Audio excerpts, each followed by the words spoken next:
Gen Z on Marvel and Star Wars. The Matthew Baloney podcast, The Town on YouTube, is I think he gets some really good experts on for perspective. And he had on a guest that talked about, well, let's just bring this clip up and talk about it after. It's very interesting doing research about what Gen Z thinks of movies. What does Gen Z feel about Marvel right now? Because the answer to that question could say a lot about the next 5 to 10 years of box office. Well, let me say that it's a polarizing narrative. There are certain folks that think that there's been an overexposure. And then I also think about what the cultural impact is on from a Marvel or from even a Star Wars, because if you think about those legacy brands, and you kind of have to look at them almost together, there is a reinvention that absolutely has to take place. And I'm sure they're eminently aware of that, because you've got to speak to what is relevant culturally, what means something value-wise, culturally-wise, to Zs and to half of millennials, for example. You say that Marvel understands they have to reinvent, yet what do we have coming? We have a Avengers movie where they're bringing back the old actors to play the hits again. That's not a reinvention. Well, that's fair play, but let me say on that particular movie, that would fall under the other category of cultural zeitgeist. That has a multi-generational affinity, that particular one. When you do some of the offshoots where you don't feel part of the joke because you weren't in that mythology, you didn't grow up with it, you don't know it, you feel like that's a harder one to swallow. But when you're talking about something as broad as Avengers, it's going to be a huge. We missed the biggest movie of the year, which is Spider-Man.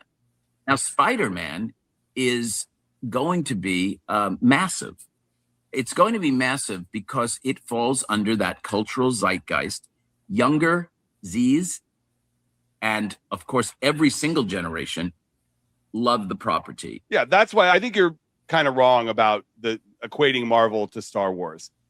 They are two entirely different mythologies, franchises. They play very different. I agree with him here on that. They're two different things, but I like this still of Matthew Baloney here. Make sure to use that in the thumbnail.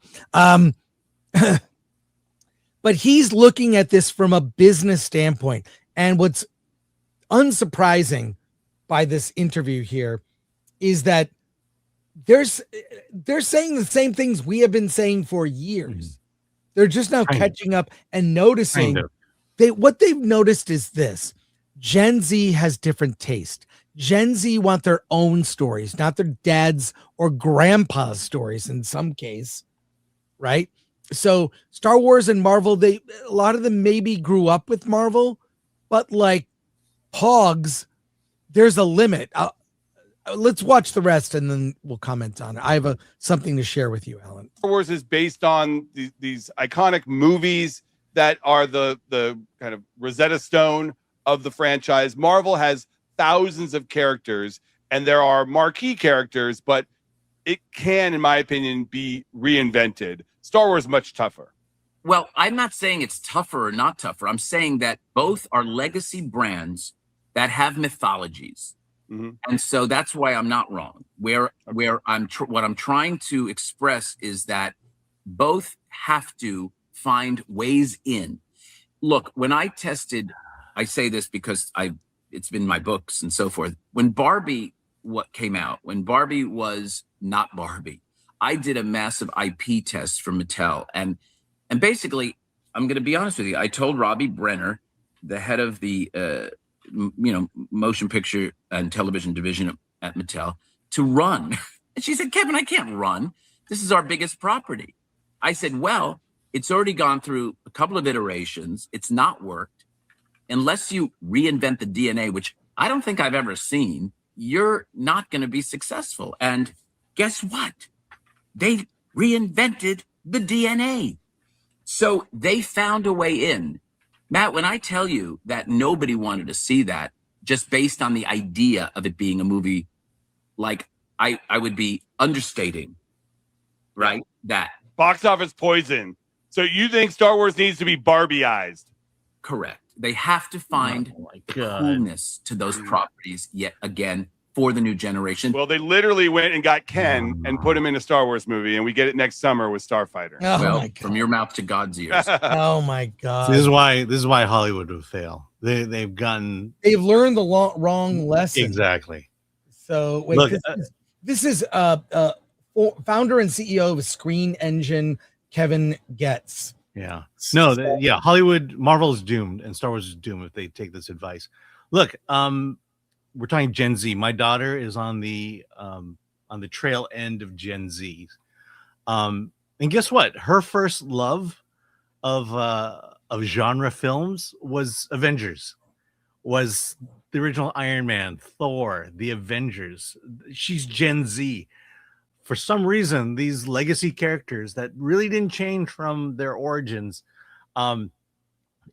she found appealing. She got into these stories just as much as the rest of the world was, and all culminating with Endgame and Infinity War. She was right there, and she's Gen Z. She was a kid. You don't have to. Here's the problem. The biggest problem is it's about the stories. Look, these characters, Spider-Man, Captain America, Iron Man, they have relatable problems. And, Spider-Man, those guys were all created in the 60s, yet they put them in modern times. I would say that Civil War and Winter Soldier was a great way of bringing Captain America to the present, but he was still Captain America. And so, the reason they resonate with everyone is because of their origin stories, the things they value. And the problem is they think that they need to create things for Gen Z, when in reality, all you have to do is take these great stories and put them in the world of Gen Z, instead of recreating it, thinking that, this is what Gen Z wants. 2 quick points. Yeah, 2 quick points. We saw a scene from Spider-Man Brand New Day at CinemaCon. Mm-hmm. They are going after Gen Z. There's a very simple scene with Peter Parker at a party. Yeah.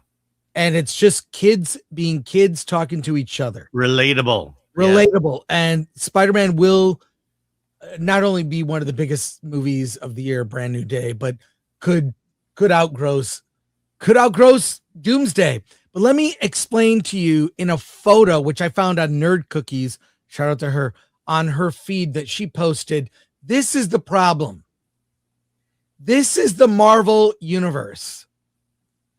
It is so complicated. When you look at this graphic, it's a montage of every character, every storyline, all the different sort of universes, from Wakanda to Captain Marvel to Guardians. It's all, look at this. Mm-hmm. Nothing stands out.